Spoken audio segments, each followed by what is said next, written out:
By the time Marcus Doyle's name reached the half the hospital already had a verdict. Sharon Vance said hers out loud before he'd even arrived. By the end of the shift, Yolanda Ferris would be the only person in the building who still hadn't decided anything about him. And the only one who turned out to be right to wait. Sharon Vance had the article open on her phone before shift change even finished.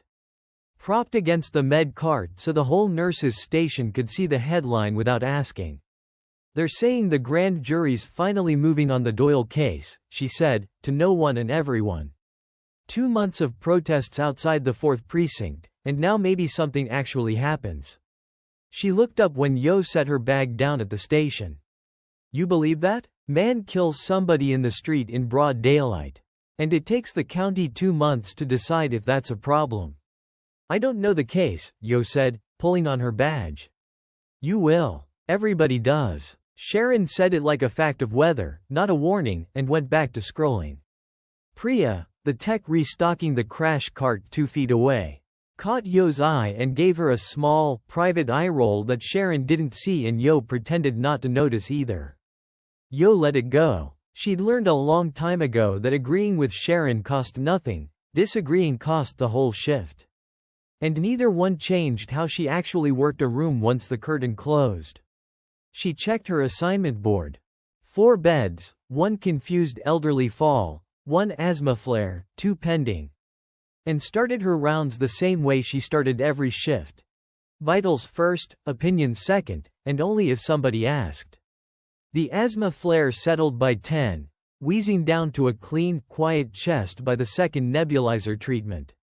The fall patient's daughter arrived a little after that, tearful and overwhelmed and holding a stack of discharge papers like they were written in a language she'd never learned. Her hands were shaking too hard to write anything down. So Yo went through it again, slower, and then a 3rd time out loud while the woman copied it onto the back of an envelope from her purse instead of the form. "You didn't have to do that twice," the daughter said, wiping her eyes with the heel of her hand. "I had the time," Yo said, which wasn't entirely true, but it was true enough for that hour. Sharon clocked it from across the station on her way past with a stack of charts. "You baby them," she said. Not unkindly, more like an old complaint she liked airing out every few hours to keep it in shape. "Doesn't make them heal faster." "No," Yo agreed, "but it makes them listen. And listening's most of the job, once the vitals are stable. Vitals are the job. Vitals are the start of it." Sharon made a small, dismissive noise that wasn't quite agreement and wasn't quite an argument either. And moved on to yell, mildly, at someone in triage about a wait time.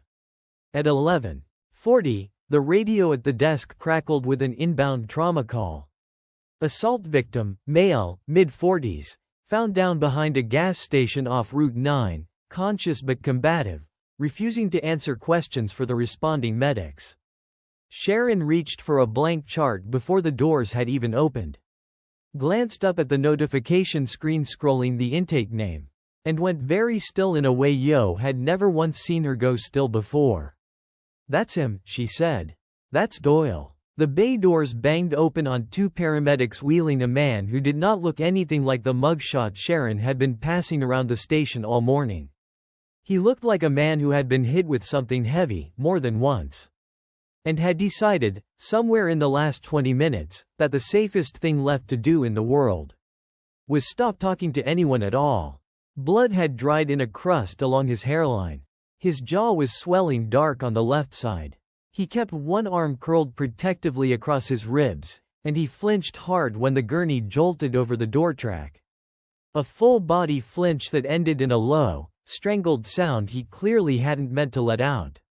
"Sir, I need you to tell me where it hurts," Yo said, moving in before anyone else did. Because that part of the job didn't change based on who the patient turned out to be once you read the chart. "I'm fine," Doyle said, through his teeth, eyes fixed on some point past her shoulder, refusing to land anywhere close to her face. "You're not, but that's all right. I don't need you to agree with me to treat you." She started the exam anyway, pupils reactive, pulse fast, a deliberate press along his ribs. That made him jerk sideways away from her hand before she'd even reached the worst of the bruising. His heart rate on the portable monitor read 114 before she'd finished the primary survey. Faster than a beating alone usually accounted for, though she filed that thought away instead of saying it out loud yet. Somebody jumped him at the pumps, one of the paramedics said, low, sliding the chart onto the counter. Recognized him off the news, apparently. Clerk says by the time anybody called it in, 3 guys already had him on the ground. Sharon, 2 feet away, made a sound that wasn't quite a word and wasn't quite nothing. Vitals don't have an opinion, Yo said. Not particularly to Sharon, mostly to herself, the way she said it to herself most shifts. Whenever a chart threatened to turn into a courtroom before the workup was even finished. She said it now because his pulse was climbing and his pressure cuff hadn't completed its first cycle yet. And none of the machine's numbers cared what the man on the gurney had or hadn't done 2 months ago. Doyle's eyes cut to her, briefly, at the words. He didn't answer, but something in his shoulders eased a half-inch.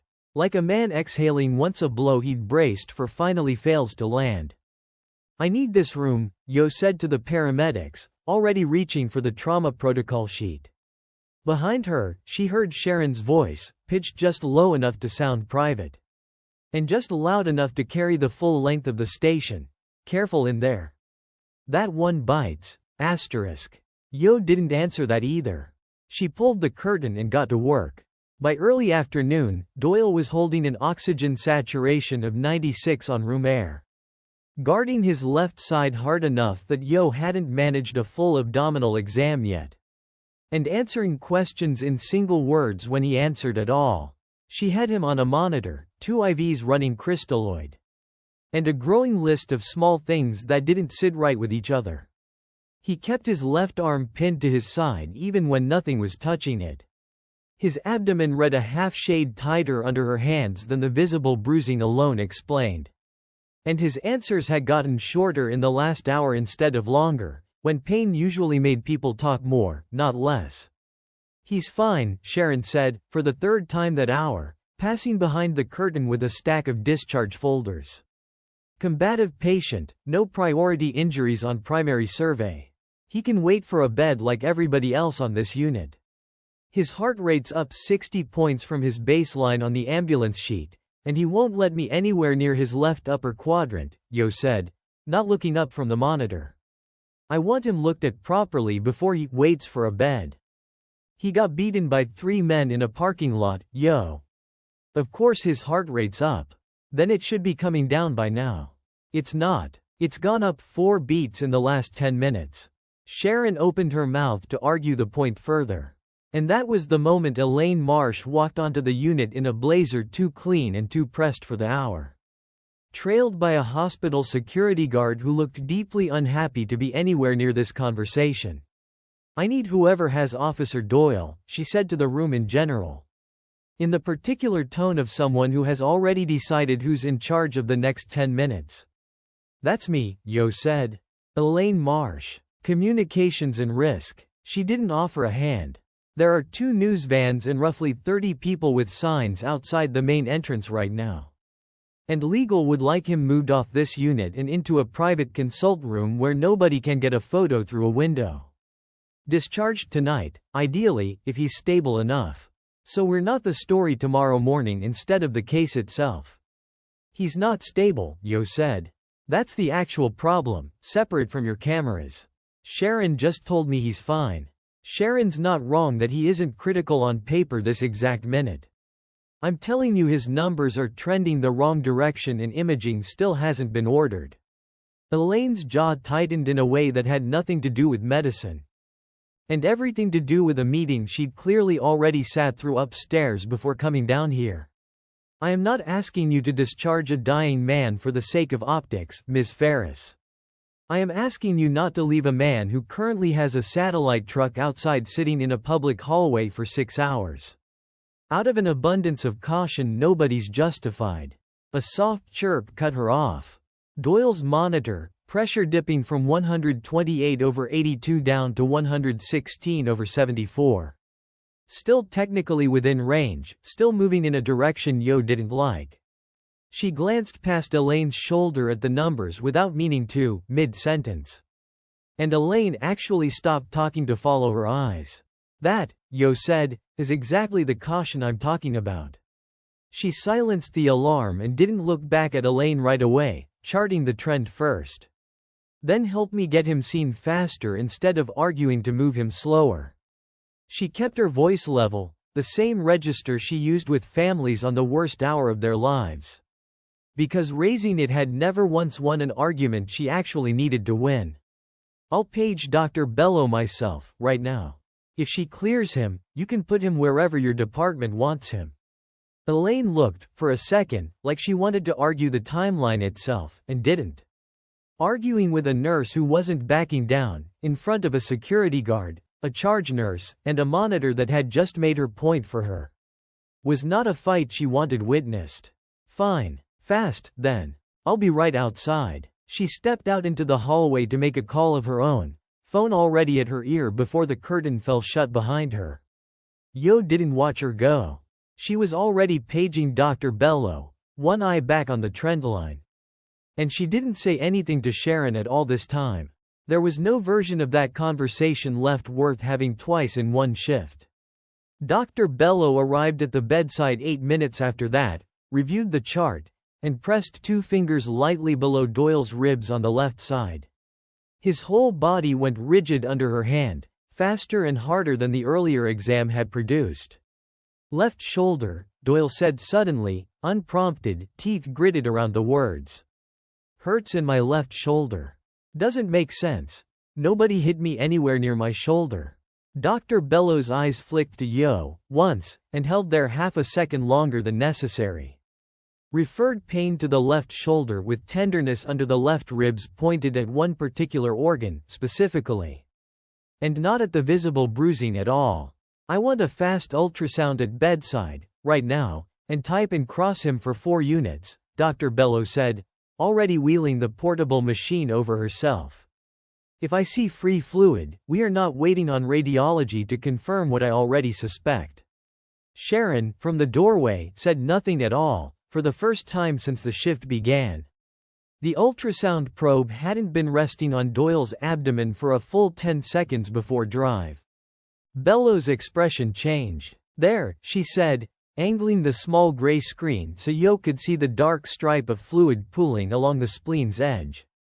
Free fluid, left upper quadrant. That's blood, and it's not a small amount. She looked up at Doyle. Mr. Doyle, when those men were on you, do you remember anyone's boot getting past your arm, low, under the ribs on the left? Maybe. Doyle's voice had gone thinner in just the last few minutes, the words spacing out further apart between breaths. I was trying to keep my arms up over my head. Somebody's foot got through, I think. I don't know which one. That's more than enough to lacerate a spleen, Dr. Bello said, already reaching for the phone at the bedside. Get me general surgery, now, and somebody spike a second line of saline wide open. Doyle's free hand pressed flat against the mattress, testing his own weight against it like he was thinking about sitting up and arguing his way out of the bed entirely.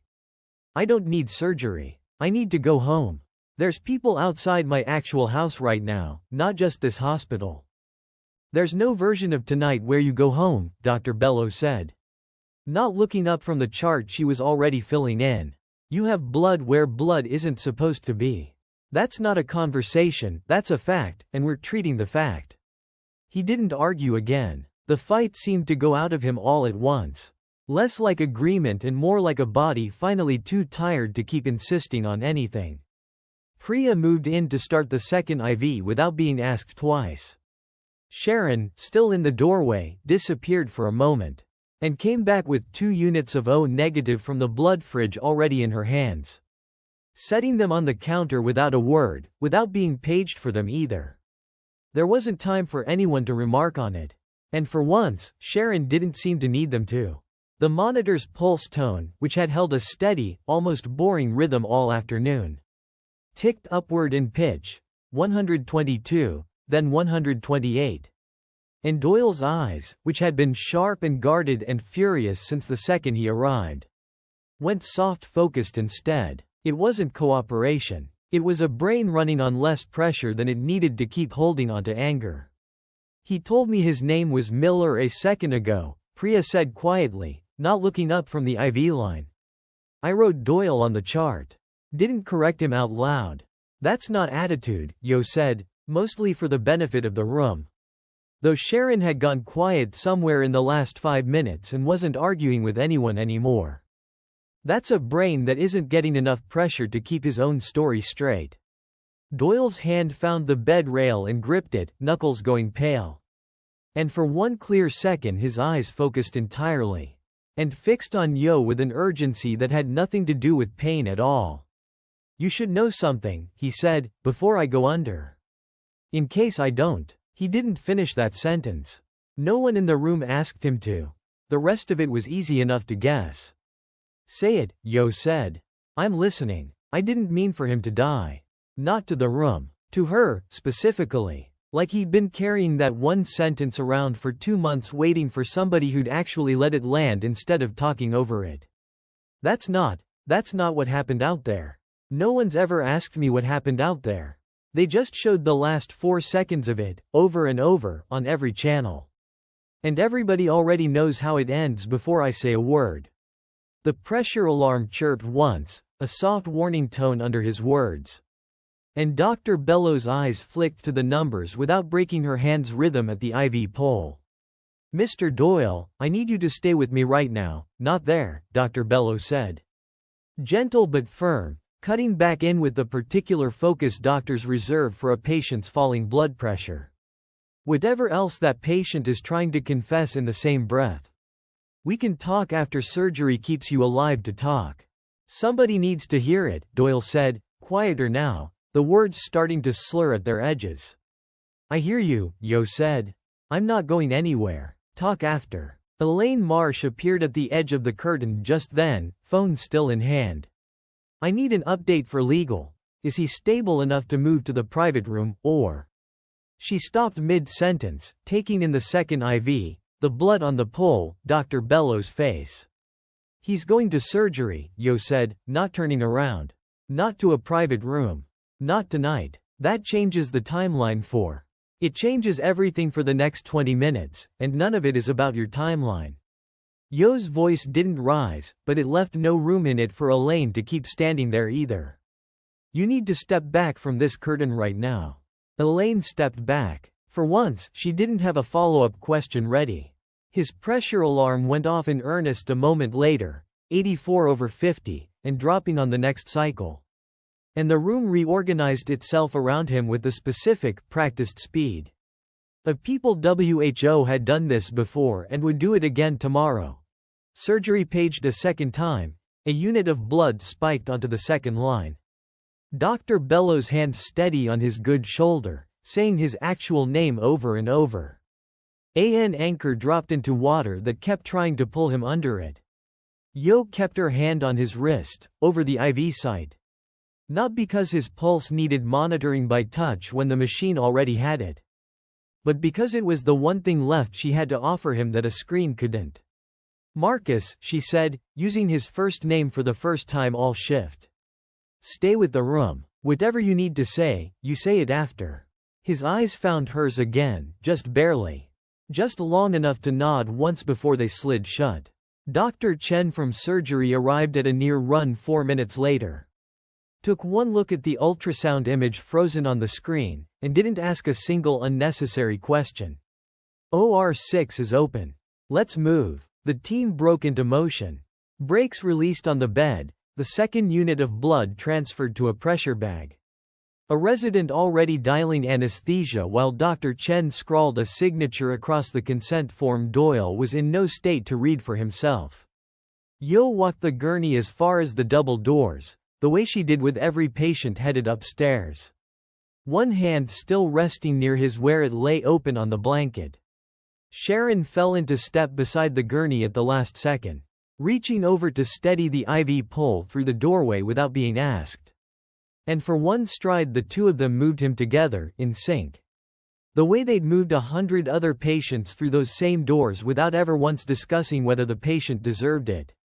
They took him up 11 minutes after that. Sharon stopped at the doors and watched them swing shut.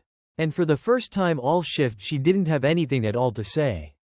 Yo checked the OR board twice during a lull 2 hours later. Splenectomy, in progress, no complications reported. And told herself that was enough information for a nurse who wasn't officially on the case anymore to have. She went back to her other patients. She didn't let herself think about Sharon's silence at the bedside, or Elaine Marsh's blazer disappearing down the hallway toward the media entrance, or the handful of protest signs she'd glimpsed through the ambulance bay doors on a supply run an hour earlier.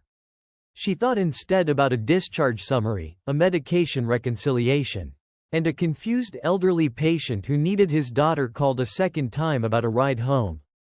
Priya found her at the med room around 5, restocking gauze she didn't strictly need to restock yet. "You think he's going to be all right?" she asked, meaning it 2 ways at once. And both of them understood which two. Surgically, probably. Yo counted out packets and didn't look up. The other part isn't mine to answer.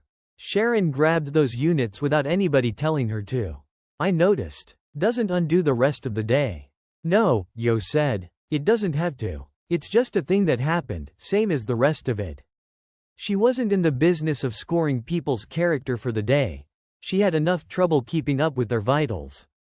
At 6:50, a surgical resident stopped by the desk to say Doyle was up and recovery. Stable, spleen out, but the bleeding controlled well before it had turned into anything worse than it already was.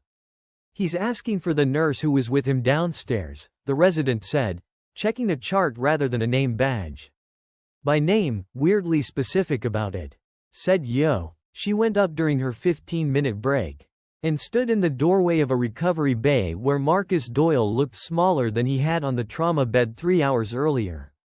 Fewer lines running into him now, better color in his face.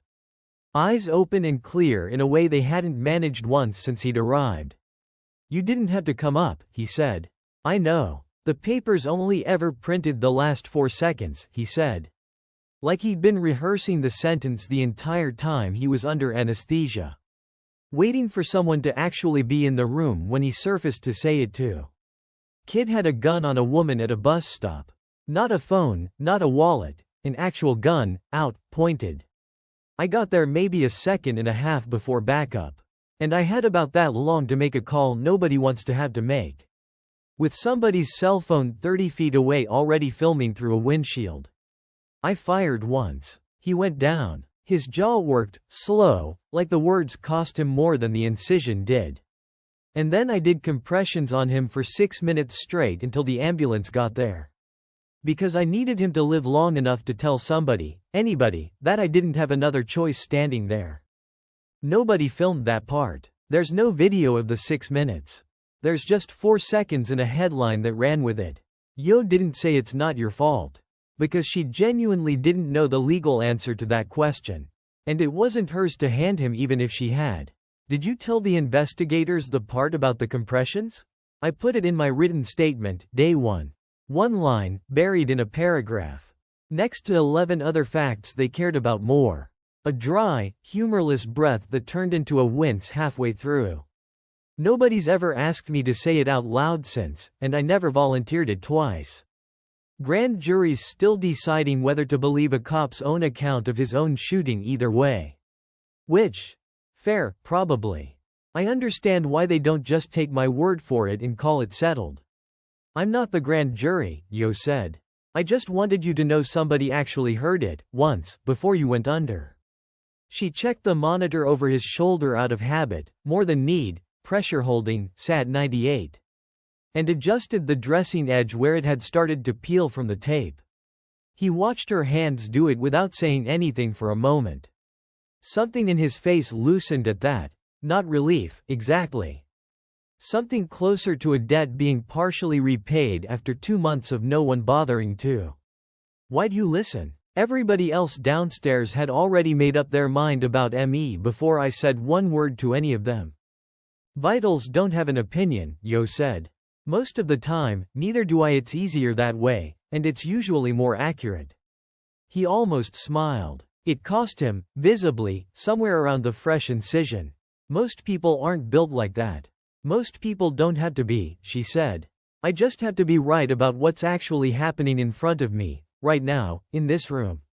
Everything before that isn't my job to weigh in on. A monitor 2 beds over let out a short alarm and quieted just as fast, someone else's problem. And Doyle flinched at the sound before catching himself. He was quiet for a moment after that, eyes on the ceiling tiles. There are people camped outside the hospital right now who'd say I don't deserve any of this. The surgery, the blood, any of it. Probably, Yo said. She didn't soften it, because softening it would have made it a different, smaller conversation than the one he actually needed. That's not a medical question, though. Whether you deserved a splenectomy isn't something anybody gets to vote on. You needed one. You got one. And after? When I'm not your patient anymore. Somewhere down the hall, a call bell chimed twice and cut off, answered before it could ring a third time. Yo glanced toward the sound out of habit, then back at him.